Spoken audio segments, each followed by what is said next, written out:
ఓం శ్రీమాత్రే నమః. ఈరోజు దేవీ భాగవతంలోని భూదేవి యొక్క మొరలోని మొదటి భాగం గురించి తెలుసుకుందాము. జనమేజయ, అతి మహత్తరమైన కృష్ణ చరిత్రను విశదీకరిస్తాను, తెలుసుకో. నీ సందేహాలకు అన్నింటికీ సమాధానాలు లభిస్తాయి. అదీ కాక ఇది అద్భుతమైన దేవి యొక్క చరిత్ర కూడా.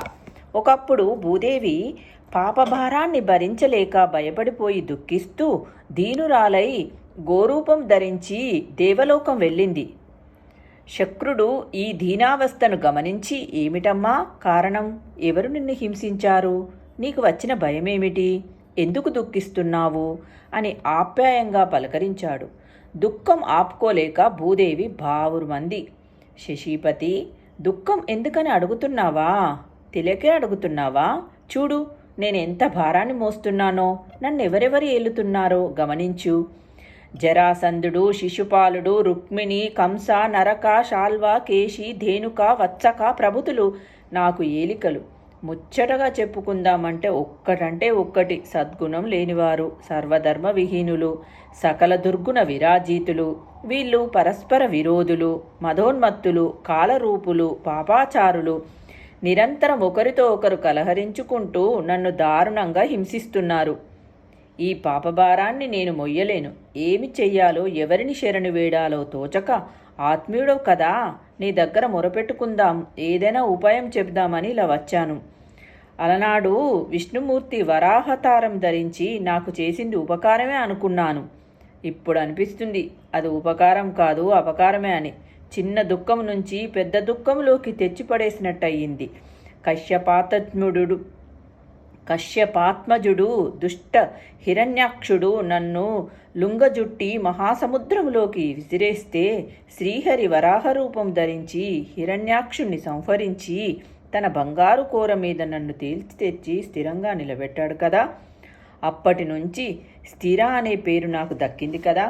ఇప్పటి పరిస్థితి చూస్తే అది అపకారమే అనిపిస్తుంది. అలా చేసి ఉండకపోతే పాతాళంలో సుఖంగా ఉండేదాన్ని.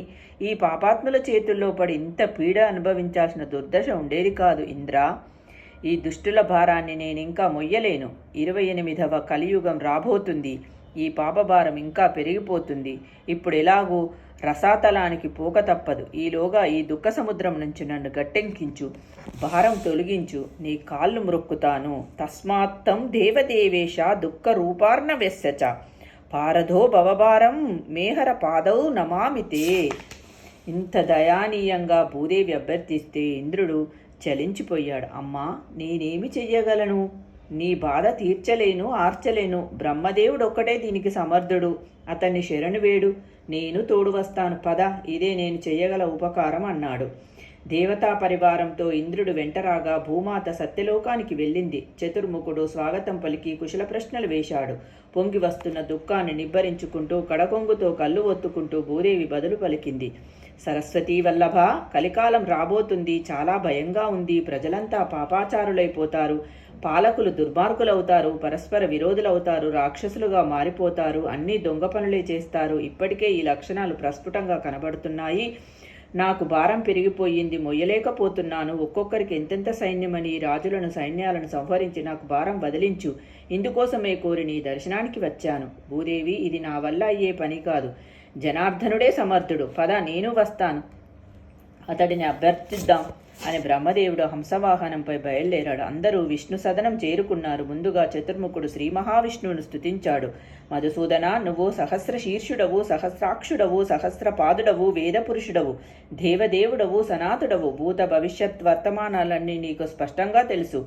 మాకందరికీ అమర్తాన్ని ప్రసాదించి నువ్వు ఎంతటి మహామన్వితుడవో ఎవరూ గ్రహించలేరు. జగత్కర్తవు నువ్వే, రక్షకుడవు నువ్వే, భక్షకుడవు నువ్వే, సర్వ జగత్తు ప్రభువు నువ్వే. వివరించి ఇలా స్తుతించే విష్ణుమూర్తి ప్రసన్నుడయ్యాడు. అందరికీ దర్శనం అనుగ్రహించాడు. స్వాగతం పలికాడు. ఏ పని మీద వచ్చారని ప్రశ్నించాడు.